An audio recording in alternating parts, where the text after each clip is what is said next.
Good morning students.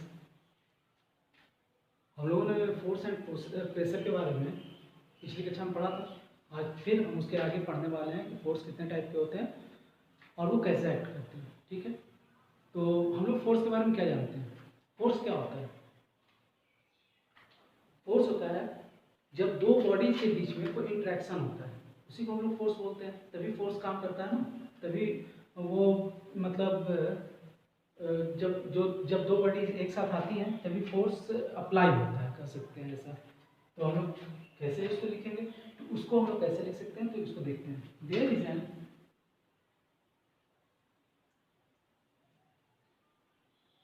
Interaction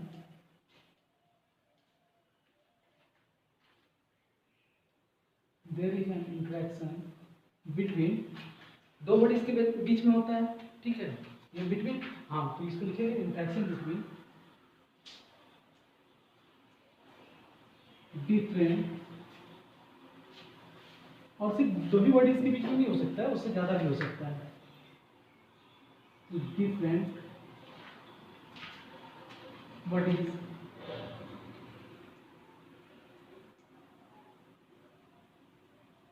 force, ठीक है, तो कॉमन लेते हैं, force come into play.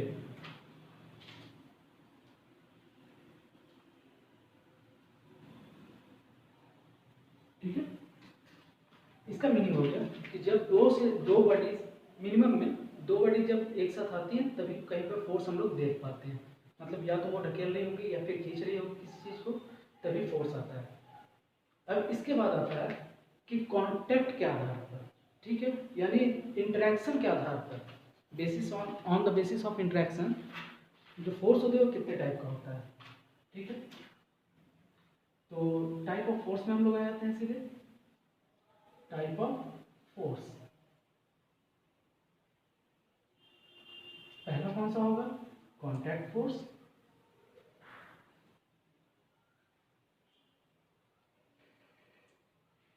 Contact force का, और दूसरा हो जाएगा नॉन कांटेक्ट फोर्स।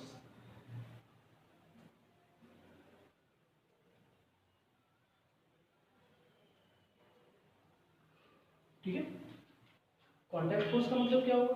कांटेक्ट, अगर ये जो एक वर्ड है इसको हम जानते हैं, कांटेक्ट का मतलब स्पर्श करना, छूना। ठीक है, तो इसमें क्या होता है कि जब तक हम लोग एक दूसरे को टच नहीं करेंगे तब तक फोर्स वर्क नहीं करेगा। ये चीज हो गया कॉन्टैक्ट फोर्स में। और नॉन कॉन्टैक्ट फोर्स किसको बोलेंगे? जब बिना छुए, बिना किसी चीज़ का यूज किए और जब फोर्स काम करना शुरू कर दे, उसको बोलते हैं हम लोग नॉन कॉन्टैक्ट फोर्स। ठीक है, तो अब हम लोग इसको डिफाइन कर लेते हैं। ठीक है, कॉन्टैक्ट फोर्स को, और इसके बाद फिर कॉन्टैक्ट फोर्स कितने टाइप के होते हैं, या क्या आपको पढ़ना है अभी, उसके बेसिस पर उसको फिर हम लोग आगे कैटेगराइज करेंगे। तो पहले कॉन्टैक्ट फोर्स, तो कॉन्टैक्ट फोर्स को हम कैसे लिख सकते हैं? Those forces called contact force, called as contact force which results when two interacting bodies are in direct physical contact, यानी physical contact में आना। जैसे जैसे मान लीजिए कि अगर ये चौक है मेरे पास, ठीक है, अगर ये हाथ पर इस तरह से रखा रहे या किसी सरफेस पर इस तरह से रखा रहे, तो क्या हम लोग इसको अगर दूसरे रूम में या दूसरी जगह पर इसको पहुंचाना है तो ऐसे ही चला जाएगा? नहीं जाएगा, इसको हमको उठाना होगा। ठीक है, उठा करके कहीं पर रखना होगा, उस जगह पर कहीं ले जाना होगा। बेंच और टेबल, उसको अगर हम लोग यहाँ पर बैठे बैठे ये कर दें तो मतलब दूसरे रूम में ले जा सकते हैं? नहीं ले जा सकते हैं। उसको ले जाने के लिए क्या करना होगा? हमको उसको उठा करके ले जाना होगा, ढकेल करके या खींच करके ले जाना होगा। ये तरीका। तो इसमें क्या हो रहा है कि हम डायरेक्ट अपने शरीर का यूज कर रहे हैं, अपने मसल्स का यूज कर रहे हैं। ठीक है, इसी तरह से हम लोग बहुत सारी चीज़ देखते हैं कि जब गाड़ियाँ चलती हैं रोड पर, देखते हैं हम लोग बहुत सारे कार्ट्स देखते हैं, एनिमल जिसको खींच रहे होते हैं। ठीक है, तो वहाँ पर क्या होता है कि वहाँ पर भी एनिमल, अगर वो गाड़ी इस तरह से खड़ी है, आपको उसको खींचे नहीं तो क्या, कोई एनिमल अगर उसको नहीं उसमें लगा हुआ है तो क्या वो गाड़ी अपनी चलेगी? नहीं चलेगी। उसको वो एनिमल अपने मस्कुलर फोर्स से ही खींच रहा है। ठीक है, तो इस टाइप का। तो पहले हम लोग देख लेते हैं कि कॉन्टैक्ट फोर्स होता क्या है।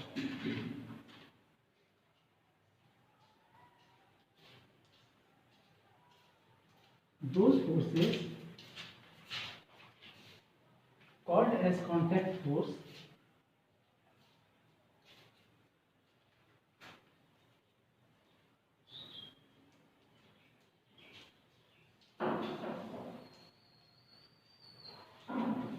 called as contact force, which result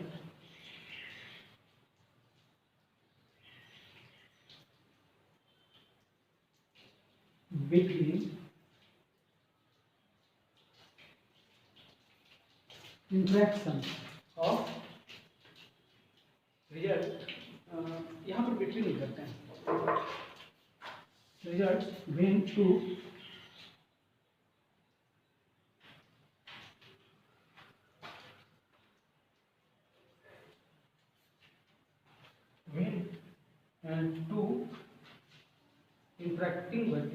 two interacting bodies are in two interacting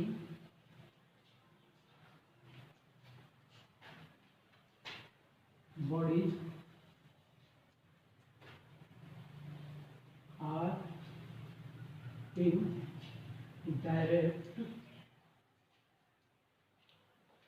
direct किस टाइप का कांटेक्ट होगा, direct physical contact,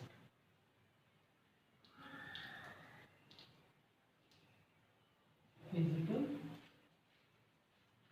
contact with each other.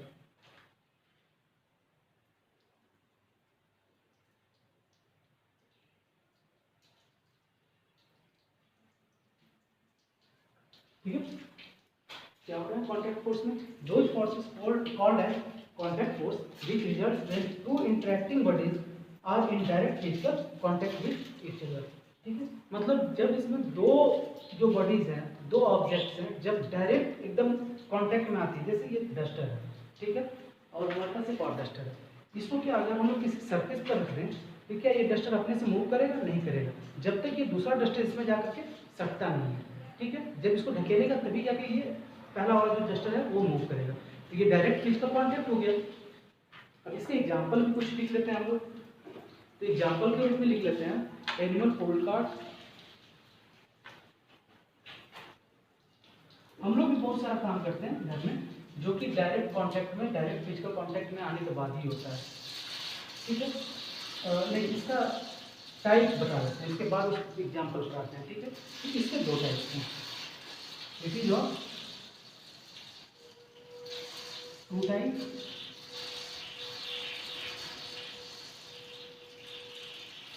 पहला कौन सा होता है, पहला होता है मस्कुलर फोर्स,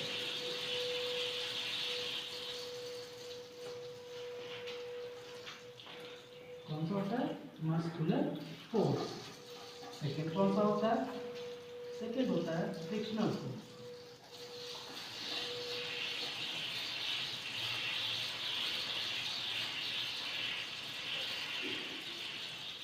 ये दो टाइप के कॉन्टैक्ट फोर्स होते हैं। अब हम लोग पहले वाले को जानेंगे, तो मस्कुलर जो फोर्स होता है वो क्या होता है, तो इसमें कोई बॉडी जैसे ह्यूमन भी हो सकता है या फिर कोई एनिमल हो सकता है, वो क्या करता है कि अपना मसल्स का यूज करके और वो फोर्स लगाता है, वो खींचने में भी हो सकता है, ढकेलने में भी हो सकता है। ठीक है, तो इस टाइप का जो फोर्स लगेगा उसको हम लोग बोलेंगे मस्कुलर फोर्स। और इसका फ्रिक्शनल फोर्स क्या होता है, तो ये दो सरफेस के बीच में लगता है। जैसे अगर यहाँ पर ये दो सरफेस हम लोग का, अगर तो इस पर अगर हम लोग इसको चलाने और कोशिश करें तो क्या देखते हैं ये मूव होता है, नहीं मूव करता है, लेकिन वही इसके अपोजिट साइड पर ले जाए तो इजीली मूव कर जाता है। तो ये जो दो सरफेस के बीच में फोर्स लग रहा है इसको हम लोग बोलेंगे फ्रिक्शनल फोर्स। चलिए एक एक करके देखते हैं दोनों को।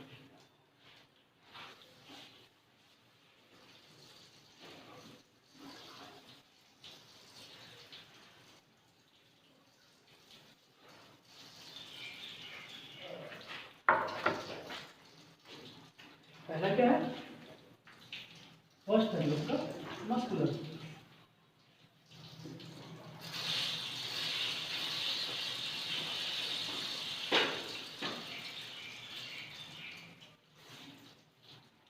मस्कुलर फोर्स, ठीक है, the force caused by the action of muscles in our body, the force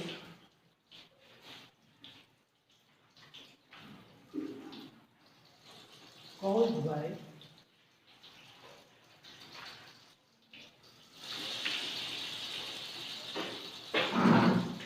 the action of muscles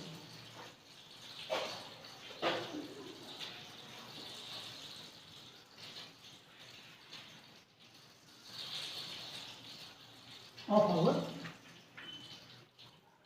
our body. Our body यहाँ लिखने का मतलब सिर्फ ह्यूमन बीइंग नहीं है, ठीक है, यहाँ पर और भी हो सकते हैं, ठीक है। हम लोग बहुत सारा वी यूज मसल्स। अब यहाँ पर एक चीज और हम लोग ऐड कर सकते हैं, वी यूज मस्कुलर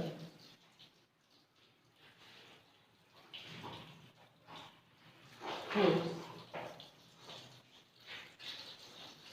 हम लोग रोज यूज करते हैं ना मस्कुलर फोर्स का, for most of the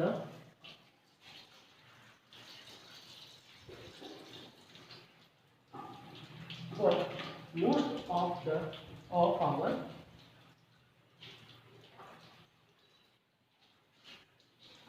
daily activities।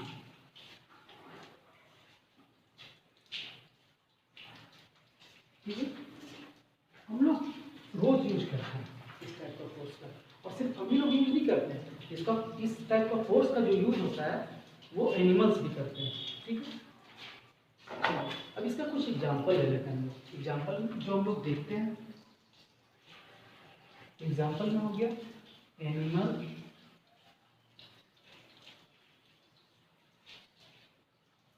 Pull cart. हम लोग देखते हैं ना बैलगाड़ी, घोड़ा गाड़ी, ये सब, तो इसी को बोलते हैं एनिमल पुल कार्ट। इसी तरह से जब हम लोग आर्कटिक रीजन में चले जाते हैं तो वहाँ पर देखते हैं रेडियर। वहाँ पर क्या होता है कि व्हील के थ्रू से चल ही नहीं सकते हैं, तो वहाँ पर स्लेज बनाया जाता है। तो स्लेज का यूज कहाँ पर होता है, तो उसको खींचने के लिए किस जानवर का यूज किया जाता है, तो रेडियर का। रेडियर का use in Arctic reason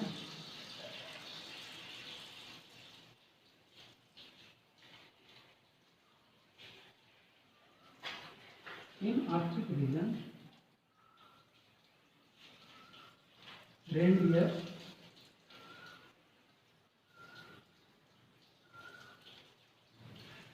is being used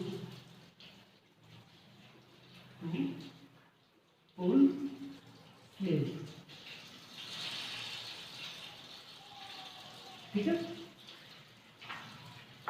अब हम लोग आते हैं इसका जो दो टाइप है उस पर, ठीक है। सेकेंड टाइप पर फ्रिक्शनल फोर्स पर। फ्रिक्शनल फोर्स क्या होता है, सेकेंड वाला टाइप का फ्रिक्शनल फोर्स। आपको इसको नोट कर ले तो हम ऊपर का ही रिमूव कर सकते हैं, इरेज कर देते हैं।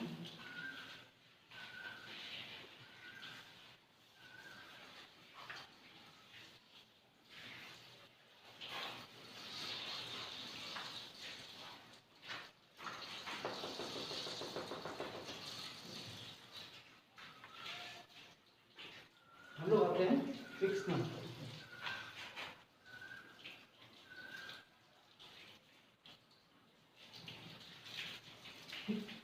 फ्रिक्शनल फोर्स क्या होता है, तो अभी मैंने इससे बताया कि दो सरफेस के बीच में लगता है, ठीक है, और अपोजिट डायरेक्शन में लगता है। दो सरफेस के बीच में लगेगा तो अपोजिट डायरेक्शन में लगेगा। जैसे ये दो डस्टर है हम लोग का, अगर इस पर हम लोग इसको चलाना शुरू करें तो देख रहे हैं कि ये वाला जो डस्टर है ये इधर मूव कर रहा है, और ये वाला जो डस्टर है, ये फर्स्ट वाला, ये इधर मूव कर रहा है, ठीक है। तो ये दो सरफेस के बीच में भी लगता है और अपोजिट डायरेक्शन में लगता है हमेशा, ठीक है। यही रीजन है कि हम लोग साइकिल चला पाते हैं रोड पर, या हम लोग खुद चल पाते हैं।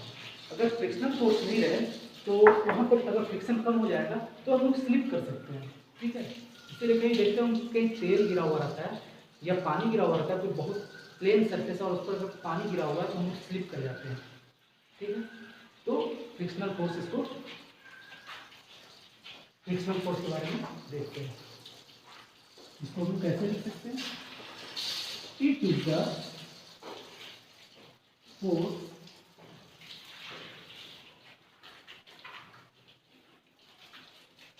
which is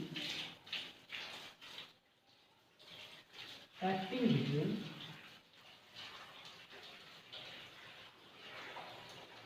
ठीक है दो सरफेस के बीच में, acting between two surfaces।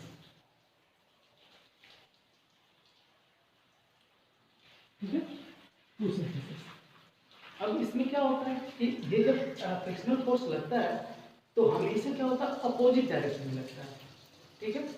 तो इट इज, इसको ऐसे और एक लाइन इसमें इसको कर सकते हैं, it is usually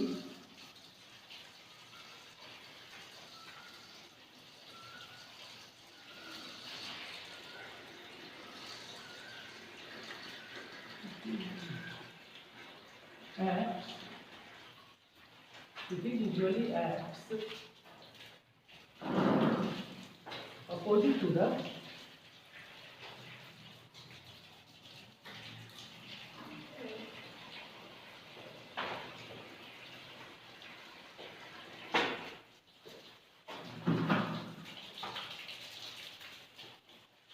direction of motion.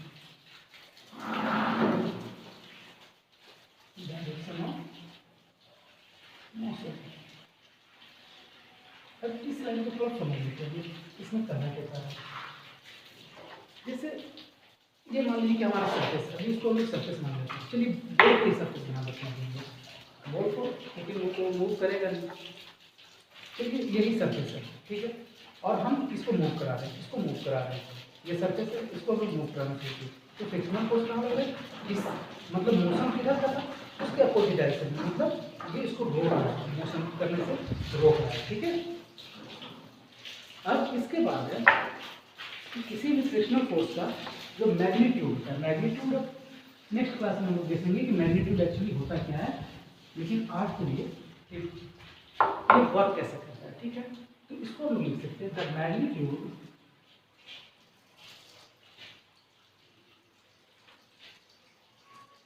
Of frictional force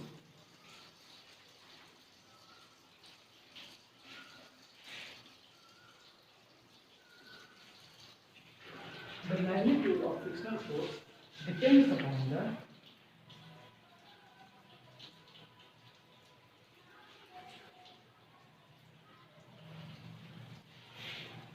किस चीज पर करेगा, तो सरफेस के कांटेक्ट में अपॉन उसका जो सरफेस है ना, उसके उस पर वो एक्ट करता है। अगर मान लीजिए बहुत प्लेन सरफेस रहेगा तो स्लिप कर जाएगा कोई भी चीज, और बहुत ज्यादा अगर रफ सरफेस रहेगा तो उसका मोशन बहुत स्लो हो जाएगा, ठीक है। तो इसको हम लोग कैसे लिख सकते हैं, the magnitude of frictional force depends upon the nature of the two surfaces.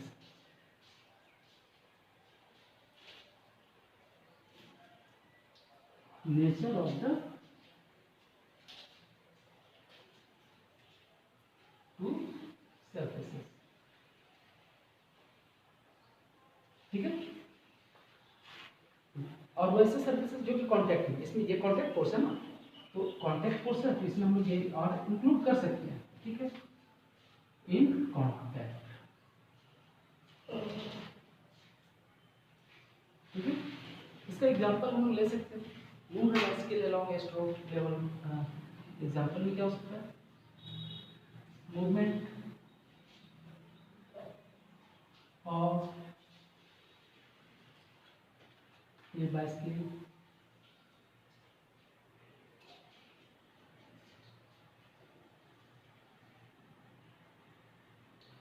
on a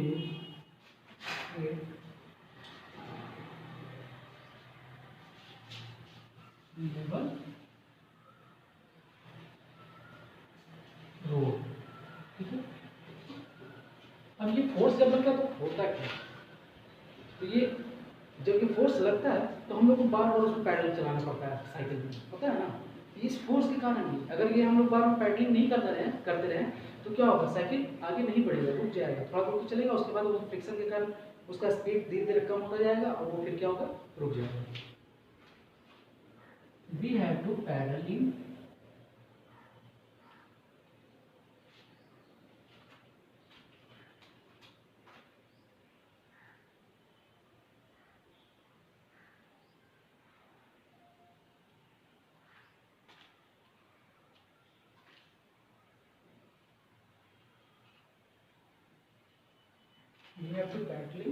all the time,